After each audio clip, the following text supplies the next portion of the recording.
South ఇండియాలోనే అతి తక్కువ ధరలకి రత్నాలను అందించే ఏకైక సంస్థ 6JVR. నమస్తే, welcome to Suman TV news. నేను మీ సాయి. ఆంధ్రప్రదేశ్ ఎన్నికలలో కూటమి అభ్యర్థులకు సంబంధించి కొన్ని స్థానాలలో ఇప్పటికీ కొంత క్లారిటీ రానటువంటి విషయం, అసంతృప్తుల నుంచి వస్తున్నటువంటి ఆగ్రహావేశాలను సద్దుమణగించేందుకు అధినేతలు చేస్తున్నటువంటి ప్రయత్నాలు కూడా కొలిక్కి రానట్టుగా కనపడుతుంది. అందులో జనసేన తిరుపతి అభ్యర్థిగా నిలబెట్టినటువంటి జనసేన పార్టీ నుంచి అక్కడ వస్తున్నటువంటి వ్యతిరేకత, వివిధ పార్టీల నుంచి సమన్వయ లోపం కనిపించడంతో అక్కడ అభ్యర్థి మార్పు చేర్పులకు సంబంధించినటువంటి ప్రశ్న ఇంకా ప్రశ్నగానే మిగిలింది. మొన్న పవన్ కళ్యాణ్ కలిసినా కూడా ఇంకా అక్కడ హీట్ చల్లరినట్టు కనపడుతుంది. దీనికి సంబంధించి మనం మాట్లాడదాం. మనతో పాటు Suman TV news chief editor Keshav గారు ఉన్నారు. సార్ నమస్తే.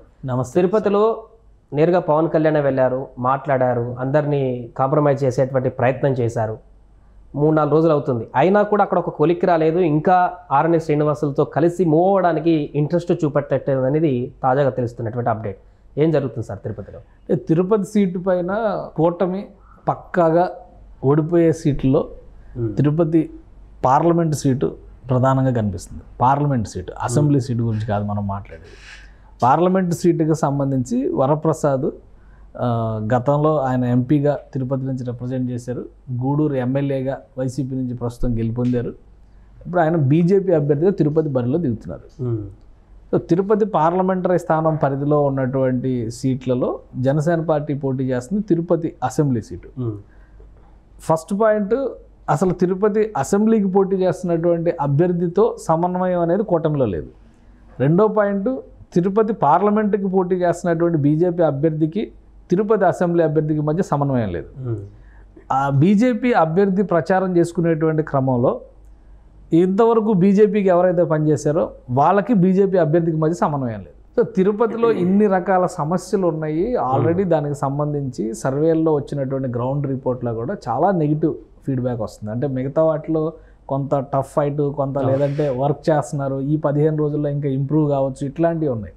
కానీ తిరుపతి విషయంలో మాత్రం అది పూర్తిగా 0 లెవెల్లో ఉంది అనేటువంటి విమర్శ, దానికి సంబంధించినటువంటి సమాచారం ఉండడం వల్లనే పవన్ కళ్యాణ్ తిరుపతికి ప్రత్యేకంగా వెళ్ళారు. తిరుపతి అసెంబ్లీ స్థానంలో జరిగినటువంటి పరిణామాల్లో గతంలో వర్క్ చేసినటువంటి హరిప్రసాద్ కావచ్చు, కిరణ్ రాయల్ కావచ్చు, ఇంకా కొంతమంది స్థానిక నాయకులు, తెలుగుదేశం పార్టీ ఎమ్మెల్యేగా ఉన్నటువంటి సుగుణమ్మ వాళ్ళ ఫ్యామిలీ, అలానే కొంతమంది ఇండస్ట్రీలో జేబీ శ్రీనివాస్, ఇట్లాంటి వాళ్ళందరూ కూడా దానిలో ఇంట్రెస్ట్ చూపిస్తున్నటువంటి పార్టీస్.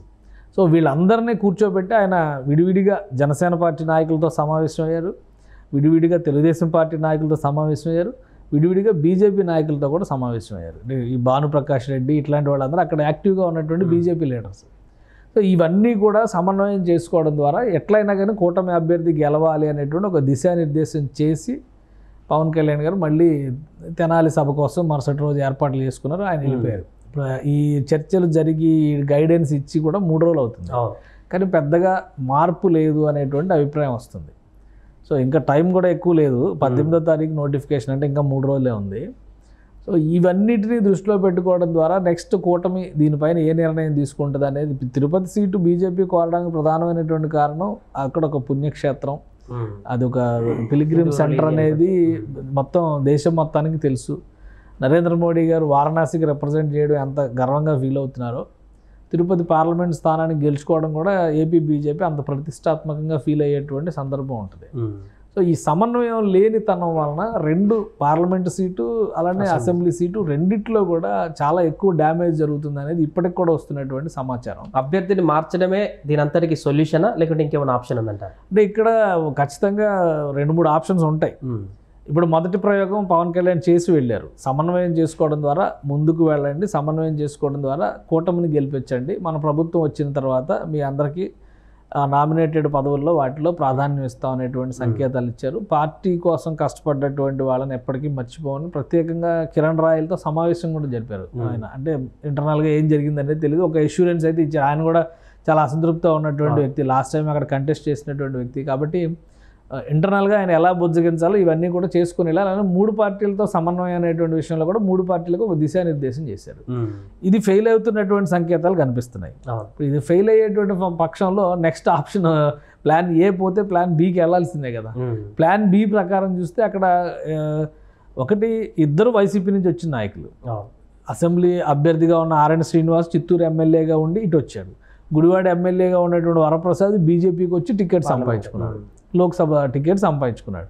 సో ఇద్దరు వైసీపీ నుంచి వచ్చిన వాళ్ళు కాబట్టి వైసీపీ క్యాడర్ ఎవరు కూడా వాళ్ళ వెనకాల వచ్చినటువంటి పరిస్థితులు లేవు. మళ్ళీ టీడీపీ జనసేన క్యాడరే కష్టపడి వాళ్ళని గెలిపించాలి అనేటువంటి ఒక నిర్వేదం ఉండడం వలన క్యాడర్లో కూడా అంతగా ఆసక్తి చూపించట్లేదు అభ్యర్థుల పట్ల. దానికి తగ్గట్లుగా అభ్యర్థుల వ్యవహార శైలి కూడా ఉంది. ముఖ్యంగా లోక్సభ బరిలో నిలిచినటువంటి వరప్రసాద్ అయితే క్యాన్వాసింగ్ కూడా ఇంతవరకు సరిగా మొదలు పెట్టలేదు. కేవలం ఆయన వెనక ఉన్నటువంటి 10 మందినే తిప్పుతున్నారు అనేటువంటి ఒక విమర్శ ఉంది. 7 నియోజకవర్గాలు 7 అసెంబ్లీ నియోజకవర్గాల్లో ప్రభావం చూపిస్తేనే ఆయన గెలిచేటువంటి అవకాశం ఉంటుంది. కేవలం బీజేపీ గుర్తుని చూసి ఓట్లు పడతాయి అనుకుంటే పొరపాటు. ఎందుకంటే బీజేపీకి ఉండేటువంటి ఓటు బ్యాంకు నామినల్గా మాత్రమే ఉంది. తిరుపతి పార్లమెంట్ సీట్ ఏమో దానికి మినహాయింపు కాదు. లాస్ట్ టైం అర్బన్ ఏరియాలో కొంతవరకు ఉప ఎన్నికల్లో జరిగినటువంటి అంత హడావుడి అంత క్యాన్వాసింగ్ జరిగితే కూడా 50-60 వేల ఓట్లు వచ్చినటువంటి పరిస్థితి బీజేపీ అభ్యర్థికి. అంటే డిపాజిట్లు కూడా రాలేదు. తెలుగుదేశం అభ్యర్థి గట్టి పోటీ ఇచ్చారు. అక్కడ పోటాపోటీగా అక్కడ 4 లక్షల ఓట్లు వస్తే ఇక్కడ 3.5 లక్షల ఓట్లు దగ్గర వచ్చినటువంటి పరిస్థితి ఉప ఎన్నికల సందర్భంలో కూడా. కాబట్టి ఇక్కడ పోటీ విషయంలో బలంగా ఉంది. ఖచ్చితంగా 7 అసెంబ్లీ నియోజకవర్గాల్లో తెలుగుదేశం ఓటే ట్రాన్స్ఫర్ కావాల్సినటువంటి అవసరం ఉంది. దాన్ని సమన్వయం చేసుకోవాల్సినటువంటి బాధ్యత 3 పార్టీల నాయకుల మీద ఉంటుంది, అభ్యర్థుల మీద మరింత ఎక్కువ ఉంటుంది. సో అది జరగడం లేదు కాబట్టి తిరుపతి సీటు ఇప్పటికీ అది న్యూస్లో ఉంటుంది.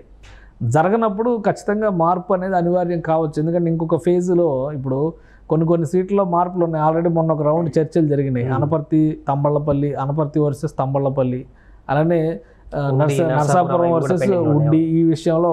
సో ఈ మార్పులు చేర్పుల సమయంలో Tirupati Lok Sabha seat, Tirupati assembly seat పైన కూడా ఒక నిర్ణయం తీసుకోవడానికి స్కోప్ ఎక్కువగా కనిపిస్తుంది. ఒకవేళ ఇంకా నిలబడి అంటే ఆ బరిలో ఉన్నటువంటి అభ్యర్థులు దాన్ని నిలబెట్టుకోవాలనుకుంటే కనుక ముందు పార్టీల పరంగా ఒక సమన్వయం చేసుకుని ముందుకెళ్లాల్సినటువంటి అవసరం అయితే చాలా స్పష్టంగా. జనసేన తరపున నాగబాబుని తిరుపతిలో బరిలోకి దించితే ఈ సమస్యలన్నిటికీ ఒక చిక్కుముడి వీడినట్టు అనుకోవచ్చా, లేకుంటే నాగబాబు రావడం వల్ల అక్కడ ఏమైనా పరిస్థితులు మార్చేటువంటి అవకాశం ఉందా? అంటే జనసేన తరపున నాగబాబుని బరిలో నిలపాలని తిరుపతి జనసేన నాయకులే అడుగుతున్నారు. ఎందుకంటే ఇప్పుడు ఈ ఎక్కడి నుంచి వచ్చిన ఈయనను మోయడం కంటే నాగబాబు ఆల్రెడీ ఫ్యామిలీ, గతంలో చిరంజీవి గారు అక్కడ రిప్రజెంట్ చేశారు. చిరంజీవి గారు సోదరుడు, జనసేన పార్టీలో కీలక నాయకుడు. కాబట్టి నాగబాబు అంటే ఉత్సాహంగా పనిచేయడానికి అవకాశం ఉందని తిరుపతి జనసేన నాయకులు ఒక ప్రతిపాదన పవన్ కళ్యాణ్ ముందు పెట్టినట్టుగా ఒక సమాచారం ఉంది. సో ఒకవేళ ఇప్పుడు ఈ పరిణామాల తర్వాత ఆయన కన్సిడర్ చేస్తారు. ఒకవేళ కన్సిడర్ చేస్తే అసెంబ్లీకి జరిగేటువంటి పరిణామాల నేపథ్యంలో లోక్సభ సీటు విషయంలో ఎలాంటి మార్పులు ఉండొచ్చు. ఎందుకంటే లోక్సభ సీటు విషయంలో కూడా కొన్ని చర్చలు జరుగుతున్నాయి. బీజేపీ కూడా అభ్యర్థిని మార్చాల్సినటువంటి పరిస్థితి ఉంది. ఆ రోజు ఆయన టికెట్ తీసుకున్నారు తప్పితే ఆ తర్వాత ఇప్పుడు ఉదాహరణకి విజయవాడ పశ్చిమ నియోజకవర్గంలో సుజనా చౌదరికి సీట్ ఇచ్చారు. ఎవరో ఊహించలేదు ఆయన వస్తాడని. ఆయన ఏం చేస్తున్నాడు, క్యాన్వాసింగ్ చూడండి, ఒక స్ట్రాటజిక్గా ముందుకెళ్తున్నటువంటి పరిస్థితి ఉంది. నిన్న మొన్న ఆయన అసలు 3 పార్టీలకి చెందినటువంటి వార్డు మెంబర్గా ఎన్నికైనటువంటి నాయకుల నుంచి మండల అధ్యక్షుల వరకు అందరినీ కలిపి ఒక ఈవెంట్ ఆర్గనైజ్ చేశారు. ఒక ఈవెంట్ ఆర్గనైజ్ చేసి, అంటే ఈవెంట్ మీన్స్ వాళ్ళందరితో కలిపి ఒక సమన్వయ సమావేశం, ఆత్మీయ సమావేశాన్ని పెట్టి అందరికీ డిన్నర్ వరకు ప్రోగ్రాం పెట్టి ఆ నియోజకవర్గంలో మనం గెలవడం ఎలా దీనిపైన చర్చలు పెట్టారు. ఆల్రెడీ వారం క్రితమే ఆయన క్యాంపెయిన్ మొదలుపెట్టారు. టీడీపీ నేతల్ని, బీజేపీ నేతల్ని, జనసేనలో ఉన్నటువంటి నేతల్ని ఆయన సమన్వయం చేసుకుని ముందుకెళ్తారు. పోతిన మహేష్ వెళ్ళిపోతే 300 మంది పైగా జనసేన నాయకులు మీటింగ్ పెట్టుకొని జనసేనకి కష్టపడినటువంటి నాయకులు ఎవరో జనసేనను వదిలిపెట్టట్లేదు. ఎవరినైతే తన సొంత మనుషులుగా డెవలప్ చేసుకున్నాడో పోతిన మహేష్ వాళ్ళందరూ పోయారు. కాబట్టి మేమందరం జనసేన పార్టీ ఇచ్చినటువంటి టాస్క్ను పూర్తి చేయడం కోసం కష్టపడతామని ఒక మీటింగ్ పెట్టుకుని వాళ్ళందరూ అనౌన్స్ చేశారు. కాబట్టి ఈ టైప్ ఆఫ్ యాక్షన్ ప్లాన్ ఉన్నప్పుడు పోటీ గట్టిగా ఉంటుంది, బలంగా ఉంటుంది, గెలుపు పైన అవకాశాలు పెరిగేటువంటి ఛాన్స్ ఉంటుంది. కానీ పోటీలో కూడా నిలవకుండానే ఇంకా ఎవరో వస్తారు, పవన్ కళ్యాణ్ భుజాల మీద గెలిచేయాలి, లేదా ప్రభుత్వ వ్యతిరేక ఓటు మీద గెలిచేయాలి, కేంద్రంలో నరేంద్ర మోడీ ఉన్నారు కాబట్టి ఆయన ఇమేజ్ మీద గెలిచేయాలని ఆశలు పెట్టుకుంటే కనుక తిరుపతి లోక్సభ స్థానం పరిధిలో ఆశలు గల్లంతవడం అయితే ఖాయంగా కనిపిస్తుంది. Right sir. సో మొత్తానికి అయితే తిరుపతి అసెంబ్లీ స్థానం, అదేవిధంగా లోక్సభ స్థానానికి సంబంధించినటువంటి పరిస్థితి ఇది. ముఖ్యంగా జనసేన సీటు, అసెంబ్లీ సీటు పైనే కొంత సమన్వయ లోపం అయితే కనిపిస్తున్నట్టుగా తెలుస్తుంది. మిగతా పార్టీల నుంచి, టీడీపీ నుంచి కానీ బీజేపీ నుంచి కానీ పూర్తిగా ఈ అభ్యర్థికి సపోర్ట్ లేకపోవడం, ఆరణి శ్రీనివాసులను మార్చాలంటూ కూడా ఇప్పటికీ ఇంకా కొంతమంది నేతలు ముక్తకంఠంతో చెప్పడం పట్ల అయితే అక్కడ అభ్యర్థి మార్పుకు సంబంధించి ప్రశ్న ఇంకా సజీవంగానే మిగిలింది. సో చూడాలి, ముందు నోటిఫికేషన్కి ఇంకొంత సమయం దగ్గర ఉంది కాబట్టి అప్పటి వరకు ఏమైనా నిర్ణయం తీసుకుంటారా, లేకుంటే మరొకసారి సమన్వయ సమావేశంతో ఈ యొక్క ఇష్యూస్ అన్నింటిని కూడా సాల్వ్ చేస్తారో చూడాలి. సుమన్ టీవీలో మీ పర్సనల్ అండ్ బిజినెస్ ప్రమోషన్స్ కోసం కింది నెంబర్కి కాంటాక్ట్ చేయండి.